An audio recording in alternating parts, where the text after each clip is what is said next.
जवळपास 7:45 वाजता आम्ही द्वारकामध्ये पोहोचलो आहे आता. तेव्हा रूम वगैरे घेऊन थोडं फ्रेश होऊ, बघू म्हणजे प्लॅन्स काय आहेत.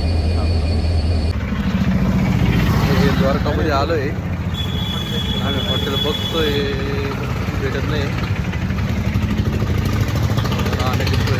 राहिलो भेटतोय. आम्ही रूम घेतली आहे द्वारकामध्ये. रूम लवकर भेटत नव्हत्या, पण कसं तरी भेटल्या. बरोबर फुल रूम होत्या सगळीकडे.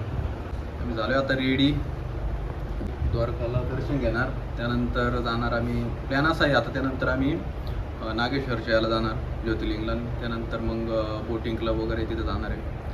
आता सध्या द्वारकाचं दर्शन करून येतो. ठीक आहे, आम्ही आलो आता द्वारकाच्या गेटजवळ आहे द्वारकाचं गेट, द्वारकाचं मेन गेट.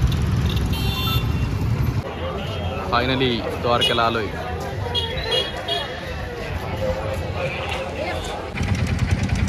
द्वारकाला पण आतमध्ये दर्शन नाही करून दिलं, मोबाईल ठेवायला लागला. आता आपण नागेश्वरला आलो आहे. नागेश्वरचं मंदिर दाखवतो. नागेश्वर ज्योतिर्लिंग एंट्री आपली. इथं पण आतमध्ये मोबाईल घेऊन जाऊन देता की नाही काय माहीत. दाखवतो. द्वारकापासून आपल्याला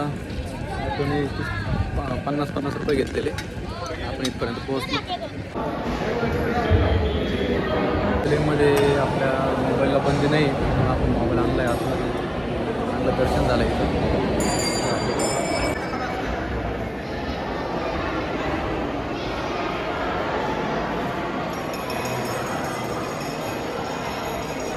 माझ्या पाठीमागे दिसेल पूर्ण नागेश्वर ज्योतिर्लिंग आहे. कसलं भारी व्ह्यू आहे असं. मग दाखवतो मी पूर्णपणे, थांबा.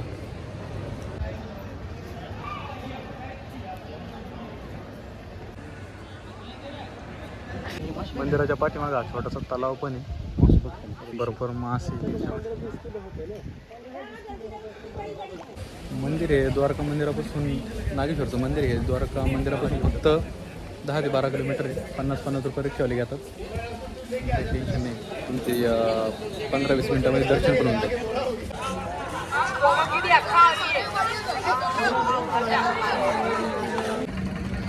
आम्ही जवळपास द्वारकापासून 15 ते 20 किलोमीटर शिवापूर बीच इथं आलो आहे.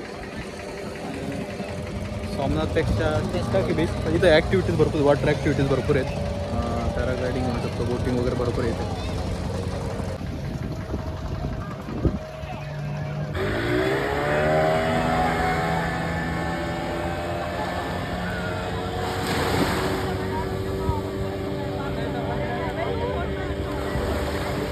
क्या जाने का बोल से कोई बात नहीं, आपको मर्जी हो जाएगा तो बोल दो। कुछ भी नहीं उधर देखो ये आ गया।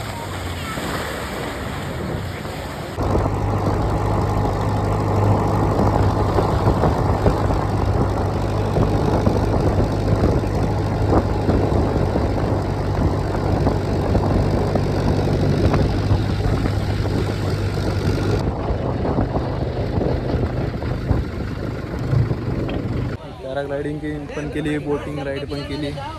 500 रुपये घेतात तिथं. आपण मी व्हिडिओ टाकून दिले ब्लॉगमध्ये. 2-3 दिवस ट्रिपचे असे भयानक गेले. 2-3 दिवस लवकर संपून गेले तर कळलंच नाही. आणि आता आपण कोणतरी शिवराजपूर बीच इथं गेलो होतो. तिथं पॅराग्लायडिंग वगैरे बोटिंग वगैरे केली. आणि टाईम असा निघून गेला 7 वाजेतून. यायला गाडी भेटा आम्हाला. नंतर एक स्पेशल रिक्षा केली, जवळपास 300-400 रुपये घेतले त्यांनी.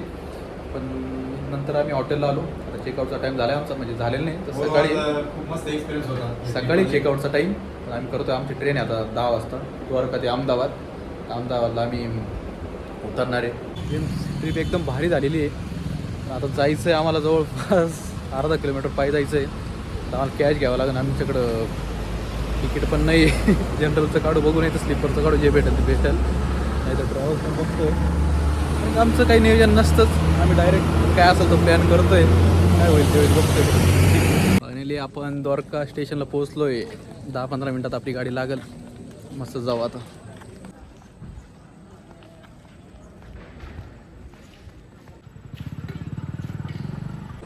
तिकीट ऑनलाईन भेटत नव्हतं, वेटिंग लिस्ट होतं. सध्या आम्हाला फायनली तिकीट स्लीपरचं शिवाय भेटलेलं आहे. जनरल पण नाही, स्लीपरचं भेटलेलं आहे. तर टेन्शन मिटलेलं आहे अहमदाबादपर्यंत जायचं. तर झोपून जाऊ आता, सकाळी पुन्हा जॉबवर जायचं त्याच्यावर. ते स्लीपर आपल्याला भेटलेली आहे. यो ते आपली ट्रेन आलेली आहे. डायरेक्ट अहमदाबाद.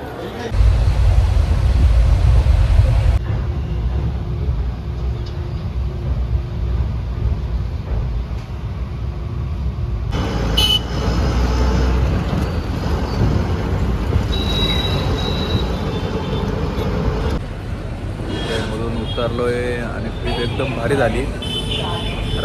ट्रेनमधून उतरलोय आणि डायरेक्ट बस इथं बस स्टँड पण शेजारी म्हणजे 2 किलोमीटर आहे. ॲटो करून आलो आहे आम्ही. इथं नाश्ता करणार आहे. नाश्ता करून रूमवर जाणार. त्याची ट्रिप एकदम भारी झाली. सगळा ब्लॉग मी अपलोड करून देईल, सगळं बघून घ्या. आणि आता नाश्त्याला थांबलो आहे तेजस आणि मी पुरी भाजी घेतली, तेजसने ढोकळा घेतला आहे.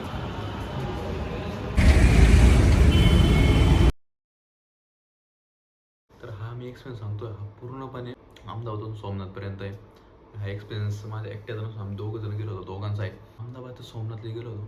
प्रत्येकाला लागले होते आम्हाला 450-450 रुपये तिकीट. दोघांचे लागले होते आम्हाला 900 रुपये. त्यानंतर आम्ही एका हॉटेलला थांबलो. हॉटेलला म्हणजे ॲक्च्युअल आम्ही वेटिंग करत होतो एका ठिकाणी, म्हणजे बससाठी. तर तिथं थोडाफार खर्च झाला, खायचं प्यायचं, कारण आम्ही जेवण करून नव्हतं आलेलो. तर तोच खर्च झाला असेल आमचा 200-300 रुपये. जेवणासाठी गाडी थांबली, तिथं 200 रुपये गेले.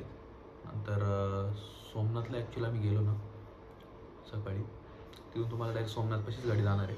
सोमनाथपाशी गाडी गेल्यानंतर तुम्ही 500 मीटरच्या अंतरावर तुम्ही जाऊन आम्ही रूम वगैरे शोधल्या. आम्हाला 500 रुपयामध्ये रूम भेटली. आम्हाला ती फक्त बॅग वगैरे ठेवायलाच पाहिजे होती. नाश्ता वगैरे झाला, तो 200 ते 250 रुपये झाला आमचा नाश्ता. लॉकर मोबाईलसाठी तुम्हाला एकदम फ्री आहे. सर्व देवस्थान आहे त्यांचंच आहे.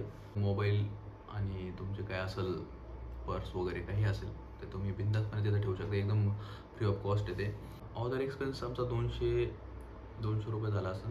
रूम एक्सपेन्स आमचा 500 रुपये झाला. आणि तिथून नंतर आम्ही दर्शन घेतल्यानंतर प्रसाद वगैरे आतमध्ये तुम्हाला भेटून जाईल. तिथून दर्शन घेतल्यानंतर आम्ही शिवलिंग म्हणून आहे तिथे, शिवलिंगला गेलो. 20-20 रुपये ॲटोने घेतात सोमनाथ मंदिरापासून. तेव्हा म्हणजे भारी सर्व फोटो वगैरे तुम्ही काढू शकता. एकदम भारी आहे ते. सनसेटची वेळ होती. ऑफकोर्स आम्ही बीचला गेलो. आईस्क्रीम वगैरे असं छोटा मोठा खर्च झाला आमचा तिथं. नाईटचा आम्ही डिनर केला. तिथं 490 रुपीज अशी काहीतरी लागली, म्हणजे 500 रुपये लागले जवळपास आम्हाला तिथं पण डिनरला.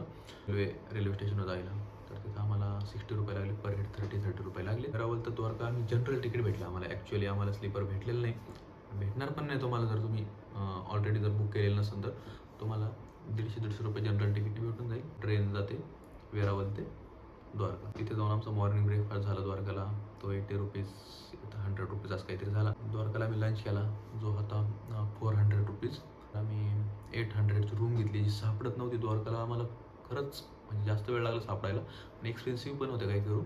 तर 800 रुपयात आम्हाला भेटली. अदर एक्सपेन्सेस झाला जो द्वारका मंदिरापाशी झाला. तिथं पण फ्री ऑफ कॉस्ट लॉकर वगैरे तुम्हाला सर्व आहे. द्वारका ते नागेश्वर जाईल तुम्हाला 50-50 रुपये लागतात पर हेड. 50-50 रुपये लागतात आम्हाला, म्हणजे दोघांची लागली 100 रुपये. नागेश्वर ते द्वारका सेम 50-50 रुपीज तुम्ही देऊन येऊ शकता. द्वारका ते शिवापूर बीच आहे, जे जवळ आहे द्वारकाच्या, जे एकदम भारी. तिथं वॉटर ॲक्टिव्हिटीज आहेत, एकदम भारी बीच आहे. तुम्ही नक्की म्हणजे द्वारकाला गेले तर शिवापूर बीचला नक्कीच जा. तर 100 रुपये आम्ही देऊन तिथं गेलो. भरपूर काही ॲक्टिव्हिटीज आहेत. पॅराग्लायडिंग आहे, बोट रायडिंग आहे, भरपूर काही आहेत. तर तिथं तुम्हाला भरपूर ॲक्टिव्हिटीज आहेत ज्या 100पासून चालू होतात. जी मी बोट रायडिंग केली ती 150 रुपीजमध्ये होती. आणि जी पॅराग्लायडिंग केली तर ती आम्ही 500 रुपीजमध्ये केली. मॅगी वगैरे खाल्ली आम्ही, जे थोडे एक्सपेन्सिव्ह 70 रुपीज काहीतरी घेतले तिथं. तर तिथं 150 रुपीज असा एक्सपेन्सेस झाला आमचा. आणि नंतर यायला आम्हाला स्पेशल करावं लागलं, कारण की रात्र झाली होती. लवकर यावं लागतं तिथून. जवळपास 250 रुपीज घेतलेत. वर्गाचा नाईट डिनर झाला तिथं आमचा 300 रुपीज. आणि 100-200 रुपीज आम्हाला अदर एक्सपेन्सेसचे असेच गेलेत. द्वारका ते अहमदाबाद ट्रेन बुक करावी लागेल. तर भेटली आम्हाला, म्हणजे भेटत नव्हती. ॲक्च्युली आम्ही रेल्वे स्टेशनला गेल्यानंतर आम्हाला तिथून तिकीट भेटले. जे स्लीपर्स होतं ते एकदम भारी काम झालं आमचं. त्याच्यामुळे आमचा प्रवास एकदम भारी झाला. 770 रुपीज लागले होते दोघांचे तिकीट.